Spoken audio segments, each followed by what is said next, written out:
Hello friends, स्वागत है आपका आपके अपने चैनल साइकोलॉजी की दुनिया में। तो आज हम जिस टॉपिक पे डिस्कस करने वाले हैं वो है ब्रेन, जो आने वाले एग्ज़ाम के लिए बहुत ही इम्पॉर्टेंट है, स्पेशली बीए पार्ट 1 और एमए सेकेंड सेमेस्टर के स्टूडेंट के लिए। इससे क्वेश्चन भी बहुत आते हैं, तो आपको कहीं जाने की ज़रूरत नहीं है। आपको अपनी इस चैनल पे साइकोलॉजी से रिलेटेड बहुत सारे टॉपिक मिल जाएंगे। तो अगर आपने इस चैनल को सब्सक्राइब नहीं किया है तो ज़रूर करें। तो अब हम ब्रेन को समझते हैं। तो नर्वस सिस्टम के दो टाइप होते हैं, सेंट्रल नर्वस सिस्टम और peripheral nervous system. Central nervous system के भी दो टाइप होते हैं, ब्रेन और स्पाइनल कॉर्ड। और पेरीफेरल नर्वस सिस्टम के भी दो टाइप होते हैं, पहला सोमैटिक नर्वस सिस्टम और दूसरा ऑटोनोमिक नर्वस सिस्टम। तो इस वीडियो में हम बस ब्रेन के बारे में जानेंगे। तो आइए समझते हैं ब्रेन को। ब्रेन, जिसका हिंदी मीनिंग मस्तिष्क होता है, जो सभी रीढ़धारी प्राणियों में पाया जाता है और यह हमारे शरीर के विभिन्न अंगों के कार्य को कंट्रोल और रेगुलेट करता है। और हमारा brain knowledge, intelligence, reasoning, memory, decision making, personality को कंट्रोल और रेगुलेट भी करता है। और अगर हम ब्रेन के वेट की बात करें तो वो अराउंड 3 पाउंड की होती है। हमारा मस्तिष्क सिर की खोपड़ी यानी स्कल में अवस्थित होता है, जो 3 सुरक्षात्मक परतों से घिरा होता है। और ऐसे सुरक्षात्मक परतों को मीनिंग्स कहा जाता है। और वह 3 सुरक्षात्मक परत है ड्यूरामीटर, एराक्नोइड और पियामीटर। ड्यूरामीटर यह सबसे बाहरी परत होती है। यह बहुत कड़ा, मजबूत और सख्त होता है। और एराक्नोइड की बात करें तो यह ड्यूरामीटर और पियामीटर के बीच में होता है, जो कोमल और जालीनुमा झिल्ली की तरह होता है। और इसके भीतर साफ एवं रंगहीन एक विशेष प्रकार का तरल पदार्थ भरा होता है, जो है CSF यानी सेरेब्रोस्पाइनल फ्लूइड। CSF हमारे ब्रेन को आघात होने से बचाता है, इसलिए यह आघात अवशोषक के रूप में कार्य करता है। जैसे जब कोई व्यक्ति गिरता या सिर घुमाता है तो उसके साथ साथ हमारा ब्रेन भी इधर उधर होता है, लेकिन CSF के कारण ब्रेन तैरता रहता है और उसे आघात नहीं पहुंचती। पियामीटर की बात करें तो यह मस्तिष्क से सटा होता है और काफ़ी मुलायम होता है। तो अब हम ब्रेन के टाइप को जानते हैं। तो ब्रेन के 3 टाइप होते हैं, पहला फोर ब्रेन, दूसरा मिड ब्रेन और तीसरा हाइंड ब्रेन। तो अब हम ब्रेन के फर्स्ट पार्ट फोर ब्रेन के बारे में जानेंगे, जिसका हिंदी मीनिंग अग्र मस्तिष्क होता है। यह मस्तिष्क का सबसे ऊपरी भाग होता है। मनोविज्ञान के लिए अग्र मस्तिष्क अत्यधिक महत्व रखता है, क्योंकि इसके अंदर वे सभी भाग होते हैं जिसका संबंध संवेदना, प्रत्यक्ष तथा व्यवहार के कोऑर्डिनेशन से होता है। इसके अलावा फोर ब्रेन संवेग, अभिप्रेरणा, अधिगम, भाषा तथा चिंतन में भी महत्वपूर्ण स्थान रखता है।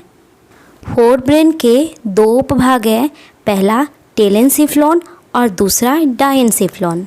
तो टेलेनसिफ्लॉन यह ब्रेन का सबसे उच्चतम भाग है। इसे फोर ब्रेन भी कहा जाता है। टेलेनसिफ्लॉन का प्रमुख भाग सेरेब्रम है।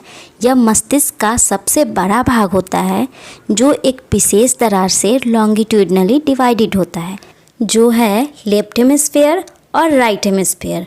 लेफ्ट हेमिस्फीयर बॉडी के राइट पार्ट को कंट्रोल करता है और राइट हेमिस्फीयर बॉडी के लेफ्ट पार्ट को कंट्रोल करता है। इन दोनों हेमिस्फीयर के ऊपर तंत्रिका कोशिका यानी नर्व सेल का एक पतला आवरण होता है, जिसे प्रमस्तिष्क बलकूट यानी सेरेब्रल कॉर्टेक्स कहते हैं। और ये दोनों हेमिस्फीयर एक दूसरे से नर्व फाइबर के एक विशेष बंडल से जुड़ा होता है। इस बंडल को हम कॉर्पस कॉलोजम कहते हैं। तो अब हम डायनसिफ्लॉन को जानेंगे। मस्तिष्क का यह भाग छोटा होता है, परंतु अत्यधिक महत्वपूर्ण भी होता है, क्योंकि थैलेमस तथा हाइपोथैलेमस इसी भाग में उपस्थित होता है। थैलेमस मिड ब्रेन के ठीक ऊपर और दोनों हेमिस्फीयर के बीच में होता है, जो अंडाकार संरचना की तरह होता है। थैलेमस हमारे ब्रेन का रिले स्टेशन होता है, जो touch, pain, hearing, temperature, visual, taste, smell से संबंधित इम्पल्स को ग्रहण करके सेरेब्रम के उचित क्षेत्रों में प्रसारण करता है। तो अब हम हाइपोथैलेमस के बारे में जानते हैं। हाइपोथैलेमस का संबंध व्यक्ति के इमोशन और मोटिवेशन से अधिक होता है और ये व्यक्ति के बायोलॉजिकल मोटिव्स को कंट्रोल करता है, जैसे भूख, प्यास, काम, इन सभी को। हाइपोथैलेमस प्राणी के सर्वाइवल से संबंधित व्यवहार को संगठित करता है। ऐसे व्यवहार को 4F के रूप में जाना जाता है। पहला है फाइटिंग, दूसरा फीडिंग, तीसरा फिलिंग और चौथा है मेटिंग। तो अब हम ब्रेन के दूसरे पार्ट को जानेंगे, जो है मिड ब्रेन। यह सिर के पिछले और अगले हिस्से के बीच में होता है और यह हमारे फोर ब्रेन और हिंड ब्रेन के बीच में ब्रिज का काम करता है। मिड ब्रेन का एक उपभाग है जो है मेसेनसेफलॉन।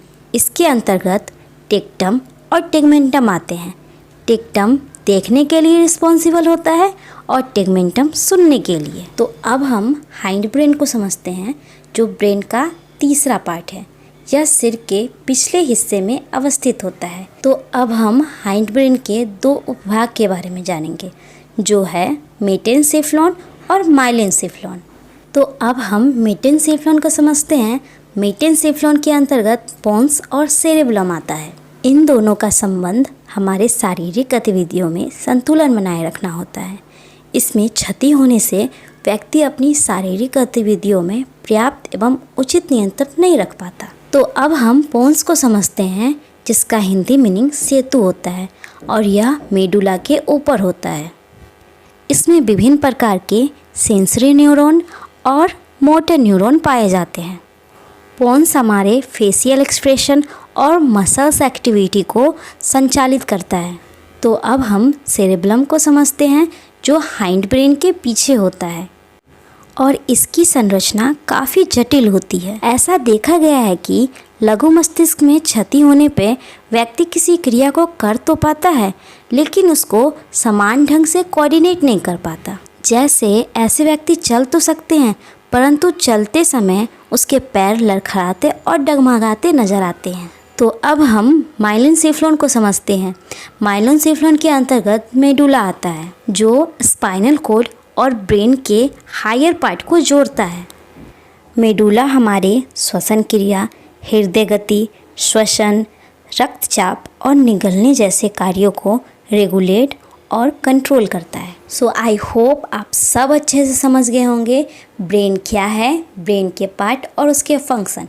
तो अगर आपको ये वीडियो अच्छी लगी हो तो शेयर ज़रूर करें, लाइक करें, सब्सक्राइब करें अपने फ्रेंड्स एंड फैमिली के साथ। Thank you.